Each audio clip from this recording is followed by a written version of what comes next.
Assalamualaikum warahmatullahi wabarakatuh. Halo Sobat Sehat, Bagaimana kabar kalian? kembali lagi bersama kami di podcast Caring Talk. Oh iya, di 11 menit di Indonesia ada satu orang yang meninggal akibat penyakit jantung. Angka ini bisa bikin kita lebih waspada meskipun kita masih muda loh. Oke, langsung saja. Saya Wahini Saraswati. Dan saya Bayu Arkan. Halo pendengar Caring Talk, hari ini kita akan membahas penyakit yang menjadi penyebab kematian tertinggi di Indonesia, yaitu penyakit jantung koroner. Dan seringkali pasien ini terlambat datang ke rumah sakit karena tidak mengetahui tanda-tandanya. Kasus ini nyata loh, dan seringkali ada pasien yang terlambat datang ke rumah sakit karena tidak mengetahui tanda-tanda. Oke, kita akan ngobrol bersama orang-orang hebat pada kesempatan kali ini. Eits, tapi tunggu dulu. Kita memang pembahasannya agak serius, tapi ini penting banget loh buat kesehatan kita. Nah, betul banget. Soalnya ini penyakit yang sering dianggap jauh dari anak muda, padahal gaya hidup kita sekarang bisa banget buat risiko makin gede. Penasaran kan? Jadi jangan kemana-mana, karena kita bukan hanya bahas tentang medis, tapi juga dengar langsung pengalaman pasien pejuang penyakit jantung koroner. Nah, langsung saja nih kita perkenalkan bintang tamu kita yang paling hebat. Nah, di samping saya ini ada Dokter Wanda nih, dokter spesialis jantung yang sangat-sangat hebat. Yang kedua, di sampingnya ada pasien kita pejuang penyakit jantung koroner. Dan ada ahli gizi dan ahli farmakologi. Dan tak lupa pula nih, ada seseorang yang berprofesi paling mulia, yang mengedepankan caring dan memiliki rasa kepedulian yang begitu tinggi. Nah, kita sambut nih nurse-nurse kita yang hebat. Berikan dong tepuk tangan yang sangat meriah buat nurse-nurse kita. Dok, sebelumnya nih, saya pernah mendengar kata silent killer. Kenapa sih disebut silent killer dan apa sih hubungannya dengan penyakit jantung koroner? Oke, pertanyaannya bagus sekali ya. Pertama-tama, silent killer itu penyakit yang terus bertumbuh setiap tahunnya tanpa gejala yang jelas. Nah, kenapa penyakit jantung koroner disebut dengan silent killer? Karena kita kenali dulu pemicunya apa atau faktor risikonya. Nah, bisa jadi pasien ini ada riwayat penyakit diabetes, hiperlipidemia atau kolesterolnya tinggi, hipertensi, berat badan berlebihan, ataupun mengkonsumsi rokok. Dari penyakit ini, maka tubuh akan merespon dengan mengeluarkan sel imun namanya makrofag. Nah, makrofag ini akan mengeluarkan yang namanya foam cell. Foam cell ini, ketika foam cell ini semakin banyak akan membentuk namanya plak. Plak itu plak aterosklerosis. Nah, plak aterosklerosis ini akan menyumbat pembuluh darah arteri koroner. Nah, ketika terjadi penyumbatan, otomatis oksigen yang dibawa oleh darah itu akan mengalir, tapi tidak cukup sehingga darah tidak mampu masuk, maka terjadilah yang namanya serangan jantung mendadak. Wah, setelah kita mendengar nih ya penjelasan dari Dokter Wanda soal penyakit jantung kronis ya, tentu saja nih kita makin paham kan mengenai penyakit jantung yang kurang lengkap, yang mungkin belum didengar. Dan dari pasien langsung deh kita akan dengar. Kalau boleh tahu ya Bu, apa sih gejala awal yang Bu Maya rasakan pada saat terkena penyakit ini? Oke, jadi gejala awalnya itu saya ngerasain sakit di dada, terus itu menjalar ke lengan, dan itu berlangsung selama 1 jam sebelum saya masuk ke rumah sakit. Terus sakitnya itu kayak ketindihan barang berat, saya sesak nafas, kayak yang tadi dokter bilang, sesak nafas, terus keringat dingin. Terus saya juga punya riwayat hipertensi, itu udah 10 tahun, dan saya itu jarang kontrol dok. Terus saya juga punya riwayat hipertensi, itu udah 10 tahun, cuma saya jarang kontrol. Riwayat diabetes itu udah 5 tahun, diabetes tipe 2. Habis itu saya juga males olahraga kebetulannya. Makan saya juga agak-agak kurang sehat sih. Saya suka makan gorengan, daging yang lemak-lemak gitu, kayak bakso tetelan gitu-gitu. Terus apa ya? Saya nggak ngerokok, cuman suami saya itu di rumah ngerokok, jadi saya kena paparan asap rokok itu. Gitu. Wah, jadi Bu Maya ini sangat luar biasa ya teman-teman dalam menjalankan aktivitasnya. Walaupun dalam keadaan Ibu Maya ini sangat terbatas ya melakukan aktivitas sehari-harinya, namun kita ini lebih paham ya apa sih sebenarnya yang mengganggu aktivitas seorang yang mengalami penyakit jantung koroner seperti Ibu Maya ini. Betul banget. Karena sepengetahuan saya dalam asuhan keperawatan itu, kalau keluhan yang dirasakan oleh seorang itu biasanya yang akan menyimpulkan beberapa masalah utamanya ya perawat itu sendiri kan. Betul sekali. Nah, kalau gitu kita langsung aja deh bertanya pada ahlinya. Gimana sih kita mengedepankan caring yang memiliki rasa kepedulian yang tinggi? Tanpa berlama-lama lagi, kita langsung ke ahlinya aja deh. Gimana nih nurse-nurse yang hebat tanggapannya? Jadi menurut dari keluhan dari pasien kita ini, yang pertama itu kita bisa menegakkan diagnosis nyeri akut. Karena kan awal pertamanya pasien itu merasakan nyeri yang berada di jantung yang menyebar ke lengan kiri. Nah itu lebih menguatkan kita untuk mengambil nyeri akut. Itu yang menjadi prioritas utama kita dalam menegakkan diagnosis. Nah, mengapa itu dilakukan? Kita melakukan teknik yang namanya PQRST. Apa itu PQRST?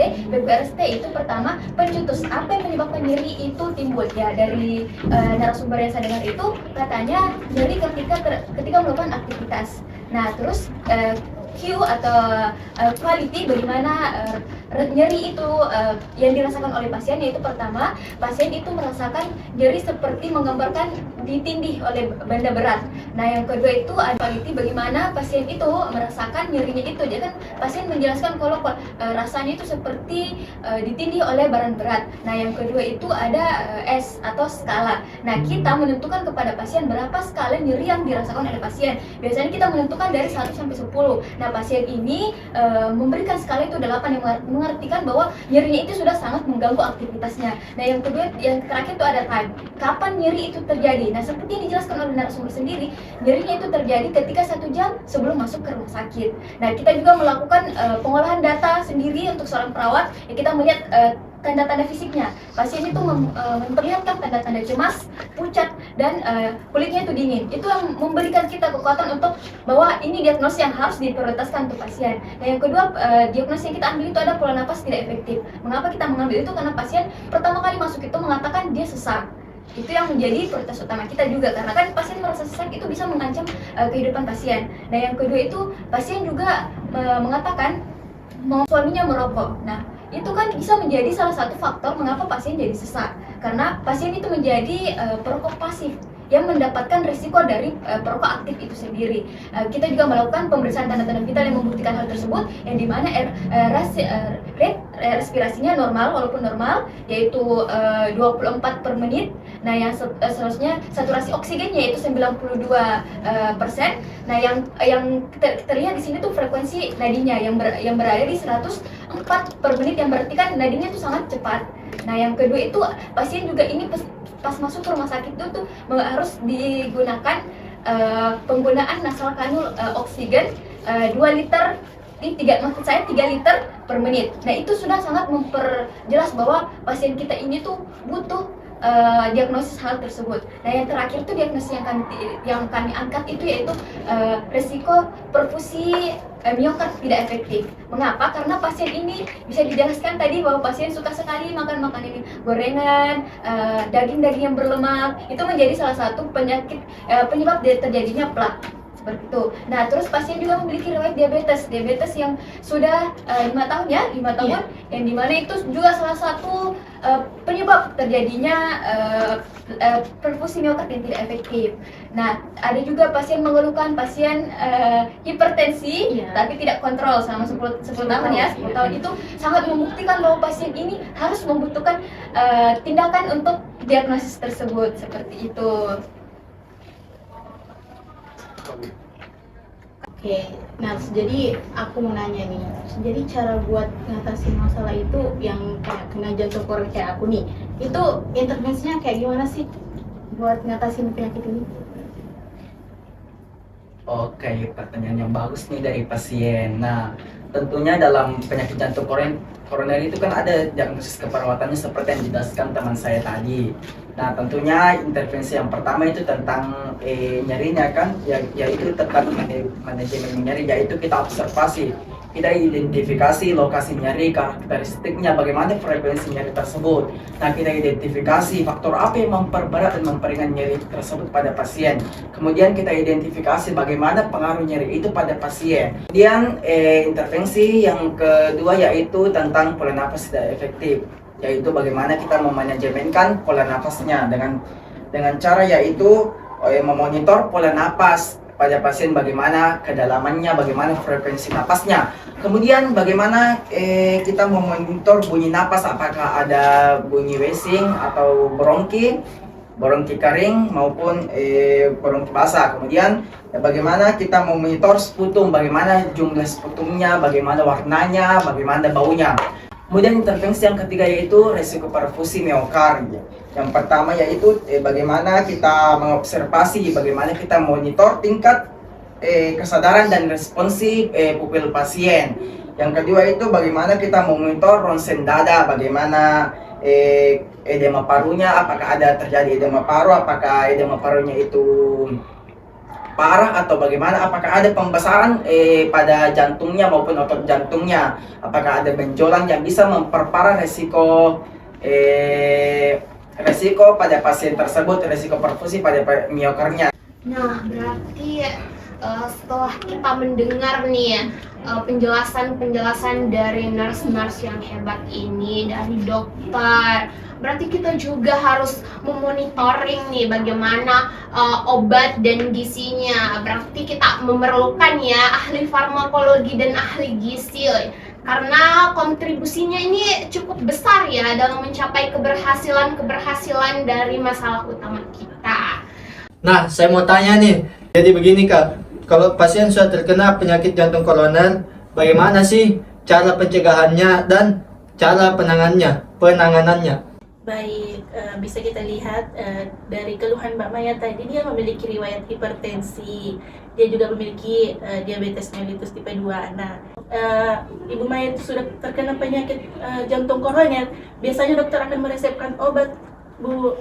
Nah, itu ada obat nitrat untuk meredakan nyeri dada, beta blocker, dan kalsium channel blocker untuk kurangi beban jantung. Lalu aspirin atau clopidogrel buat cegah penggumpalan darah. Kadang ditambah heparin juga atau warfarin, bahkan trombolitik kalau serangannya itu akut. Nah, jangan lupa ada ACE inhibitor. ACE inhibitor ini berguna untuk menurunkan tekanan darah dan statin untuk kontrol kolesterol. Wah, ternyata banyak banget ya pengobatan farmakologisnya yang bisa kita lakukan. Nah, kita lihat deh dari segi gizinya, dari segi makanannya gimana. Ya, saya persilahkan kepada ahli gizi. Ya baik, terima kasih atas kesempatannya. Saya ingin menekankan bahwa pola makan yang sehat sangatlah memiliki peran yang sangat besar dalam menjaga kesehatan jantung, di mana banyak penelitian menunjukkan bahwa 70-80% faktor resiko penyebab jantung koroner yaitu bisa kita kendalikan dengan menjaga pola makan yang sehat. Nah, untuk yang sudah memiliki resiko dan gejala awal penyakit jantung koroner, menjaga pola makan bukan sekedar teori, melainkan langkah nyata yang dapat memperlambat progresi penyakit. Misalnya dengan menerapkan prinsip piring sehat. Nah, Bu Maya udah dengar sendiri kan tadi ada kata piring sehat. Nah, ingat nih Bu, jangan makan gorengan lagi ya. Iya, oke. Jadi gimana nih Bu, udah ngerti nggak? Atau masih ada yang ingin ditanyakan pada tamu-tamu hebat kita? Iya, saya masih mau nanya nih sama nurse. Jadi mulai dari mana sih saya bisa tahu kalau implementasi yang saya udah lakuin di kehidupan sehari-hari saya itu udah benar apa belum? Gimana tuh nurse? Ya, baik, jadi kalau kita sudah melakukan implementasi, ada yang dimaksud dengan luaran keperawatan. Nah, luaran keperawatan itu mengukur seberapa tingkat kita melakukan intervensi itu sangat berpengaruh tidak sama pasien kita sendiri. Nah, kalau untuk nyeri akut sendiri, ada yang namanya manajemen nyeri akut dilakukan selama 2x24 jam itu. Jika tingkat nyerinya menurun, itu berarti kriteria kita itu berhasil begitu. Kalau untuk pola nafas tidak efektif, itu kita menggunakan namanya manajemen pola nafas, dimana jika selama 2x24 jam selama kita tindakan pola nafas pasien membaik, itu artinya kriteria hasil kita berhasil. Nah, yang untuk ketiga itu risiko perfusi miokard tidak efektif. Jadi selama 2x24 jam selama tindakan kita, perfusi miokardnya meningkat, itu berarti kriteria kita berhasil, seperti itu. Wah, jadi gitu ya implementasinya dalam melakukan perawatan penyakit jantung koroner. Nah, Mbak Maya gimana? Udah paham nggak? Iya nih, udah jelas banget. Wah, tepuk tangan dong yang meriah untuk para ahli-ahli kita. Kalau dari dokter sendiri nih, gimana tanggapan dokter untuk saran-sarannya? Olahraga teratur, terus porsi makan dijaga, jalani kehidupan sehat, dan rajin kontrol kesehatan ke dokter, karena kesehatan tubuh itu mahal sekali. Wah, dengerin tuh guys, kesehatan tubuh kita itu mahal banget. Wah, nggak terasa ya. Obrolan kita hari ini begitu lengkap, dari dokter, pasien pejuang penyakit jantung koroner, perawat, sampai ahli farmakologi dan gizi. Semuanya ngingatin kita bahwa kesehatan jantung itu bukan cuma urusan medis, tapi soal gaya hidup, kepedulian, dan kolaborasi. Nah, jadi nih sahabat sehat, yuk mulai sekarang kita jaga kesehatan jantung kita dengan makan makanan sehat, rutin olahraga, kelola stres, dan pastinya jangan lupa pada kesehatan dan kesehatan kita diperiksa secara berkala. Ingat ya, lebih baik kita mencegah daripada mengobati. Terima kasih sudah setia mendengarkan podcast Caring Talk. Saya Bayu Arkan dan Saya Wahini Saraswati pamit undur diri. Sampai jumpa di episode berikutnya dengan topik yang gak kalah menariknya. Tetap sehat, tetap semangat, dan jangan lupa Caring is Sharing. Wassalamualaikum warahmatullahi wabarakatuh.